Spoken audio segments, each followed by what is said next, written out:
নীরবতা। এ পৃথিবীর যে কোনো সমস্যার সবথেকে সঠিক সমাধান, সবথেকে সহজ সমাধান, সবথেকে দীর্ঘস্থায়ী সমাধান যদি তুমি নীরব থাকতে পারো, যদি তুমি চুপ থাকতে পারো, যদি তুমি কম কথা বলো, দেখবে তোমার কথার গুরুত্ব বেড়ে গিয়েছে, কথার ভ্যালু বেড়ে গিয়েছে, মানুষের সামনে মর্যাদা বেড়ে গিয়েছে। হ্যাঁ, চুপ থাকতে পারাটা অনেক গুরুত্বপূর্ণ। আজকের দিনে কম কথা বলাটা অনেক গুরুত্বপূর্ণ, যেহেতু আজকের দিনে মানুষের জীবনের সমস্যার মাত্রা অনেক বেশি, সুতরাং চুপ থাকতে পারাটা অত্যন্ত গুরুত্বপূর্ণ। নিজেকে নীরব রাখাটা অত্যন্ত গুরুত্বপূর্ণ। একটা কথা মনে রেখো, চিৎকার করে কখনোই নিজেকে নির্দোষ প্রমাণ করা যায় না। চিৎকার করে কখনোই সমস্ত প্রশ্নের উত্তর দেওয়া যায় না। চিৎকার করে কখনোই মানুষের মন জয় করা যায় না। তুমি কি চাও এ পৃথিবীর প্রত্যেকটা মানুষের কাছে প্রিয় হতে? তাহলে চুপ থাকতে শিখে নাও, কম কথা বলতে শিখে নাও।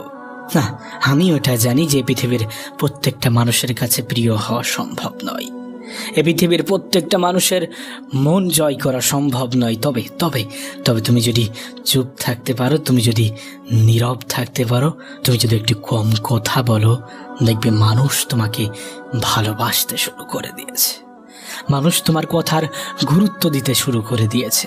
হ্যাঁ, যারা একটু কম কথা বলে, দেখবে মানুষ তাদেরকে প্রায়োরিটি দেয়, মানুষ তাদেরকে অন্যরকমভাবে দেখে।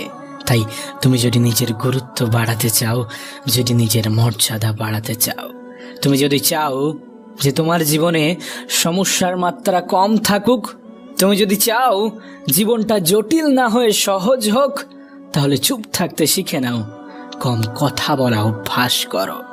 হ্যাঁ, কম কথা বলা অভ্যাস করো। সায়েন্স বলে যে কোনো কাজ নাকি 21 দিন করলে সেটা অভ্যাসে পরিণত হয়। তুমি যদি 21 দিন ধরে কম কথা বলা অভ্যাস করো, হয়তোবা সেটা তোমার অভ্যাসে পরিণত হবে। তাই 21 দিন ট্রাই করো, 21 দিন কম কথা বলার চেষ্টা করো, চুপ থাকার চেষ্টা করো। তুমি খেয়াল করেছো কিনা জানি না, দেখবে কোনো ঝামেলায়, কোনো তর্কের ক্ষেত্রে যখন একজন চুপ হয়ে যায়, তখন দ্বিতীয় জনও চুপ হয়ে যেতে বাধ্য হয়। যখন একজন ইগনোর করা স্টার্ট করে দেয়, তখন দ্বিতীয় জনও নীরব হয়ে যেতে বাধ্য হয়। তাই তুমি যদি অন্যকে নীরব রাখতে চাও, তুমি যদি চাও যে কোনো ঝামেলা, কোনো সমস্যা যাতে দীর্ঘস্থায়ী না হয়, তাহলে চুপ থাকতে শিখে নাও, কম কথা বলা অভ্যাস করো। হ্যাঁ, কম কথা বলা অভ্যাস করো। শোনো শোনো প্রিয় ভাই আমার, ছোট্ট বোনটি আমার, শোনো, তোমাকে বলি, যদি জীবনে কখনো কারোর দ্বারা অপমানিত হও, তাহলে প্রতিবাদ করতে যেও না। যদি সে অপমানের মাত্রা বেশি হয়, তাহলে প্রতিবাদ করতে যেও না। যদি জীবনে কখনো কারোর দ্বারা প্রতারিত হও, তাহলে প্রতিবাদ করতে যেও না। যদি সে প্রতারণার মাত্রা বেশি হয়, তাহলে প্রতিবাদ করতে যেও না। মনে রেখো, এ পৃথিবীর সমস্ত মুখ দিয়ে নয়, এ পৃথিবীর সমস্ত প্রতিবাদ ভাষার মাধ্যমে নয়, কিছু কিছু প্রতিবাদ কাজের মাধ্যমে প্রকাশ করতে হয়। হ্যাঁ, কিছু কিছু প্রতিবাদ কাজের মাধ্যমে করতে হয়। তোমাকে বলি, শোনো, মেহনত করো, নীরবে মেহনত করো, চুপ থেকে মেহনত করো, কম কথা বলে মেহনত করো। তোমার মেহনত যাতে এত গোপনে হয় যেন সফলতা সকলের মনে একটা জিজ্ঞাসা চিহ্ন তৈরি করে।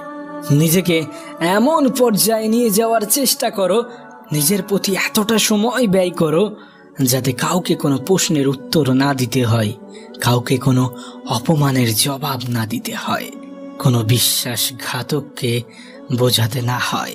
এ পৃথিবীর প্রত্যেকটা মানুষ যাতে বুঝে যায় যে তুমি সঠিক ছিলে। হ্যাঁ, যদি তুমি মানুষকে চমকাতে চাও, যদি তোমার প্রতি যে ভুল ধারণা আছে সেগুলোকে মানুষের মন থেকে সরাতে চাও, যদি তুমি মানুষের মনে যে সংশয়গুলো আছে তোমাকে নিয়ে, যত নেগেটিভ ধারণা আছে সেগুলোকে রিমুভ করতে চাও, তাহলে নীরব হতে হবে। নীরব থেকে তোমাকে সমস্ত কিছু করে যেতে হবে। হ্যাঁ, তোমাকে নিজের জায়গাটা করে নিতে হবে। স্বার্থের এই পৃথিবীতে কেউ তোমার জন্য 1 ইঞ্চি জমি পর্যন্ত ছাড়বে না, কেউ তোমাকে জায়গা করে দেবে না, কেউ তোমাকে এগিয়ে দেবে না। আর যারা তোমাকে এগিয়ে দিতে আসবে তারা হয়তোবা তার পারিশ্রমিক নেবে। তাই তোমাকেই করতে হবে, হ্যাঁ, নীরবতা অবলম্বন করে তোমাকে সমস্ত কিছু চালিয়ে যেতে হবে। তোমার